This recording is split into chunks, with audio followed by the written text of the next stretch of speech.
d'accord d'accord voilà chronique du jour ak Pape Sané Pape ñu tàmbali ko ak li nga xamante ne waxoon nañ ko d'ailleurs muy lu am solo di sécurité aéroportuaire comment TSA a dépouillé la DEPAF de ses prérogatives DEPAF xam naa sigle yi da nga ci ñëw. tout à fait aussi expliquer ñu exactement.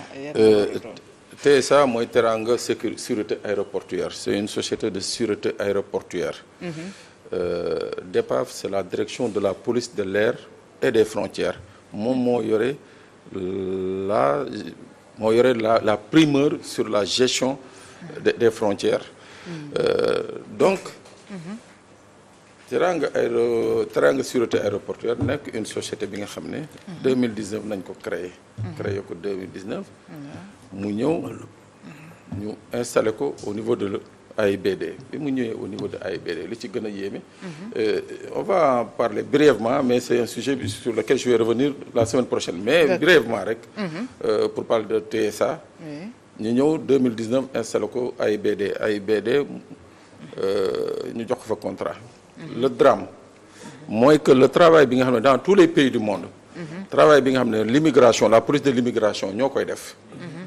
ñu jël liggéey boobu gëmloo les autorités ici que maintenant c'est des sociétés privées ñoom ñoo ko war a def alors que partout au monde aéroport boo wàcc c'est la police de l'immigration ñooy jël ce document ñoo koy traité même si à côté am na une société privée bi nga xam ne sur la validité mun nañ leen jël comme consultant wala comme agent pour vérifier la validité ou bien la sincérité du document mais ñun Sénégal ci wàllu boobu dañu dépouiller toutes les prérogatives de la police mooy direction de la police de l'air et des frontières jox ko une société privée bi nga xam ne d'abord même si c'est une société de droit sénégalais mais soo xoolee dans le registre national des entreprises françaises société boobu mu ngi fa donc ça veut dire que si elle est sénégalaise de nom mais que société boobu elle est plutôt française que sénégalaise la preuve ñi ko jiite c'est des Français moo tax ma ne en attendant peut-être d'y revenir la semaine prochaine parce que le deuxième sujet on avait promis ça aux Sénégalais bien sûr. mais bii on va revenir largement sur ça won Sénégalais yi combien cette société-là perçoit chaque année sur le dos du contribuable sénégalais chaque année c'est des dizaines et des dizaines de milliards que cette société perçoit sur le dos du contribuable sénégalais loolu il faut que la semaine prochaine qu'on revienne largement sur ça parce que tamit on peut pas être dans un pays ñu ne dañuy def jubanti di bàyyi ay prérogatives bu police wala gendarmerie ñu ne ay sociétés privées nañ koy jox xam nga aussi il faut qu'on revoie notre droit entre société de droit sénégalais ak société sénégalaise il faut ñu xoolaat ko bu baax parce que il est société de droit sénégalais mooy benn mongol mun na jógee fële ñoo créé sa société fii on la considère comme une société de droit sénégalais il faut que qu'on revoie les textes faire en sorte que tey jii man su ma jógee fële mongol yi ñëw fii bëgg fi créer société dañ may booleeg ma dem ma nekk actionnaire majoritaire de la société parce que c'est des questions qui touchent à la souveraineté et à la sécurité nationale ñu koy jël di ko jox ay sociétés privées yi nga xam ne seen seul mérite c'est d'avoir été très proche de l'ancien couple présidentiel c'est leur seul mérite donc semaine prochaine je promets aux gens de revenir sur justement Teranga Sûreté Aéroportuaire et le mal qui est en train d'être fait à la police sénégalaise voilà kon ñëw ci cortège officiel yi ak inconvénients yi ak li nga xamante ne moom mooy avantage yi saa su ne bu amee voilà merci Fatou xam nga on parle de cortège je l'ai rappelé ici hier bien sûr ñun suñuy cortège luxe bi ak farce bi daf fi bëri il faut qu'on se dise la vérité le président de la République c'est le premier des Sénégalais on n'en disconvient pas il doit être le Sénégalais le plus protégé on n'en disconvient pas mais pour autant ñun Sénégalais yi on a le droit de vaquer convenablement à nos occupations le déplacement du président de la République coûte excessivement cher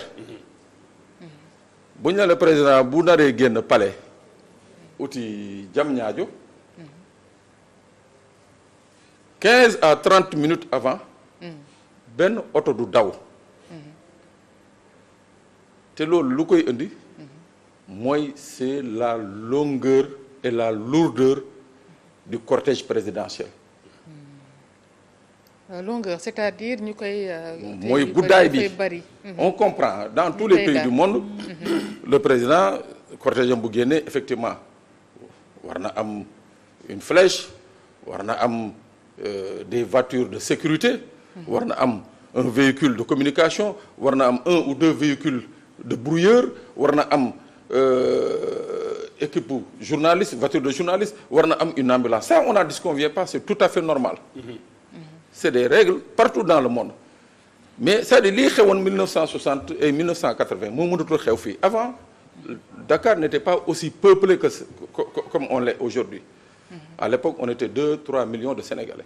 Le président de la République pouvait se mouvoir ñu arrêter nit ñi arrêter circulation mu dem te du am impact sur les gens mais imaginez nga léegi on est à 5 millions ou plus il y a combien de véhicules yuy rouler à Dakar il y en a combien pour autant tali yi yaataluñu leen c'est les mêmes routes qui sont là quand un président sort c'est pas moins de 30 40 ou même plus véhicules mais loolu ça coûte très cher aux contribuables alors qu'on avait parlé de rupture donc dans le cas d'espèce il faut que de temps en temps que ñu mun a alléger le cortège du président parce que d'abord un président buy génn palais war a dem Diamniadio du palais jusqu'à la Padoa il y a un jalonnement strict du groupement mobile d'intervention de la police nationale.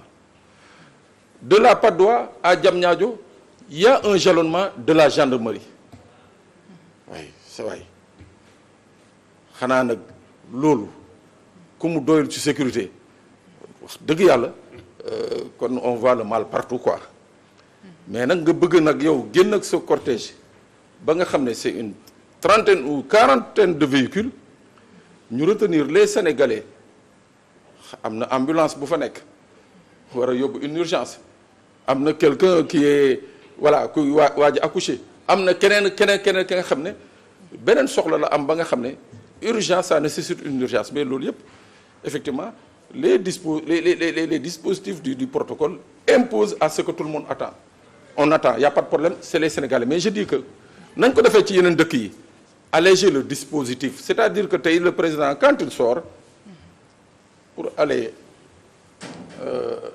comme nu ma tudd à Léopold Sédar Senghor il n'a pas besoin de toute cette file de véhicules il n'en a pas besoin bon donc loolu je crois que il est temps que le protocole essaye d'alléger les charges imaginez moi je l'avais dit le 24 mars bi président Falor dama ne le seul problème qui va s'imposer à Bassirou Diomaye Faye su teelul dicter les règles mooy que on va lui imposer un protocole qui va faire de lui un monarque parce que en fait comme doyen l'a dit il y a des gens qui nga xam ne mooy ce qu'on appelle l'état profond des gens que tu vois pas mooy ces fameux permanents là ñooñu ñooy ñëw ñu naan la bon écoute président madame oto bi la war a dugg il faut madame ba ànd ak moom il faut que ñu protéger ko lii il faut ñu defal ko lii c'est-à-dire c'est des gens qui sont des intérristes ñooñu nag ça la nga xam ne moo nekk nii ci protocole bi du ñu bëgg dara wàññeeku ci parce que ñoom loolu moo leen di arranger c'est-à-dire ils sont là tous les jours au service de la princesse loo bëgg ñoom loo bëgg ñoo la ko gën a bëgg loo bëgg ñu bëggal la ko bu baax a baax a baax mais je dis que à l'état actuel des choses bu doon on a essayé d'agrandir les routes de la capitale nga xam ne cortège mun na jàll fil bee di jàll sans pour autant ñu laalante comme ça se fait en France comme ça se fait même au Rwanda Kagame il circule les autres circulent hein mais il faut que loolu ñu xoolaat ko muy benn ñun suñu cortège présidentiel quand je dis que ça coûte cher imaginez tey la Maybach présidentielle elle te fait dans l'ordre de 1,5 milliard et plus cher 1,5 milliard de francs elle pèse dans les 4 tonnes 700 5 tonnes 12 cylindres. 12 cylindres. 6 cylindres rek. non 12 12 cylindres moom. day consommer d'abord moteur bi day consommer blindage bi day consommer. c'est-à-dire boo ci defee 200 litres. 100 litres yi day dem ci blindage bi 100 litres yi ñëw ci oto bi. donc loolu. je dis c'est tout à fait normal pour un président de la République je n'y vois pas d'inconvénient mais je dis que aussi il faut que ñu sóoraale askanu Sénégal. moi je le dis parce que l'autre jour sur la route de Louga. moi j'ai été sidéré. pendant 55 minutes nañu téye nit ñi. pour benn cortège qu'est-ce qui a empêché que le président de la République se déplace en hélicoptère pour ne pas causer de désagrément aux populations. c'était plus rapide. C'était plus rapide. C'était plus rapide de prendre un hélico dem wàcc. waaw donc je crois que il faut qu'on revienne un peu à la réalité de ce que vit le Sénégal. Tu poses le problème de la rationalisation. Tout à fait. On rationalise parce que d'abord ça coûte très cher. Et puis ça permet à tous les citoyens de se sentir sénégalais. waaw.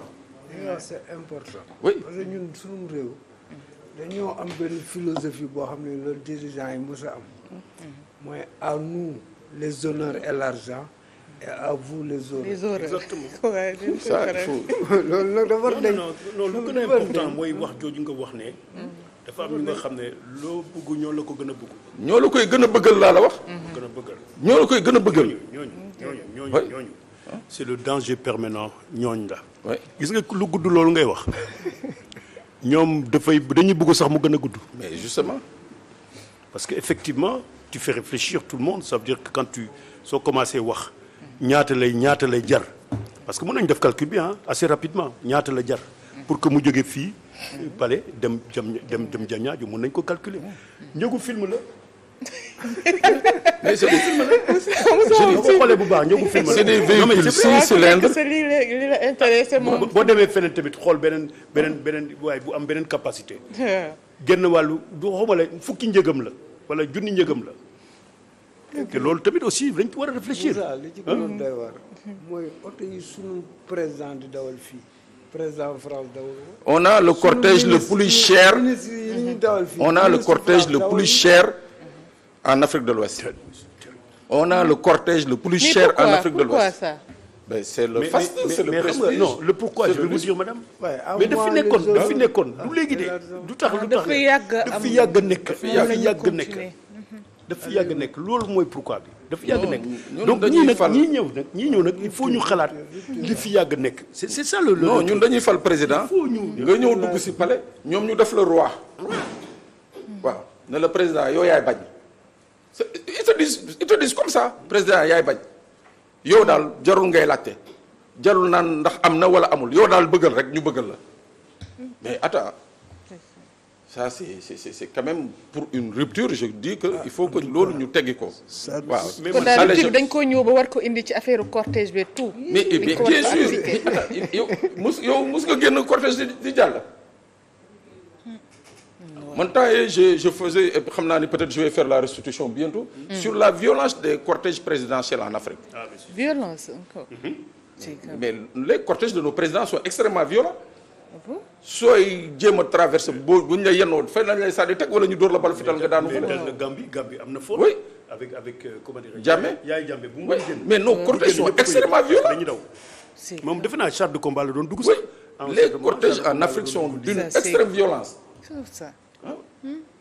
Jusqu'à arriver aux violences moom. ah non quand je dis violence c'est des cortèges yi nga xam ne mais écoute. nga traversé benn cortège bu ñu la fëlee duñu taxaw sa mbokk yi ñoo dem dañuy ji. parle de violence le visuel.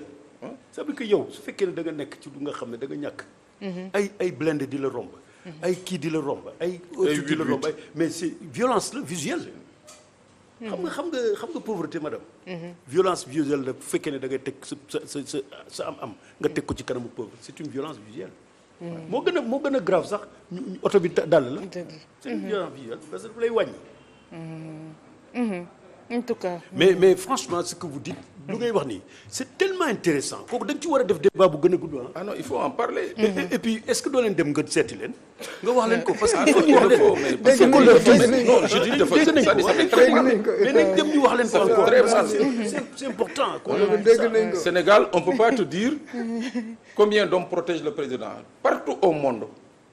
mais cortège bi nu mu guddee noonu ñan ñoo composé cortège bi. c'est justement ça le problème. ñan la exactement. on te dit voilà il y a la flèche il y a le gouverneur militaire du palais il y a le protocole du président il y a le directeur il y a le commissaire central il y a le directeur de la sécurité publique il y a le directeur général de la police il y a le commandant de compagnie de gendarmerie de Dakar il y a le directeur de la gendarmerie nationale il y a nangam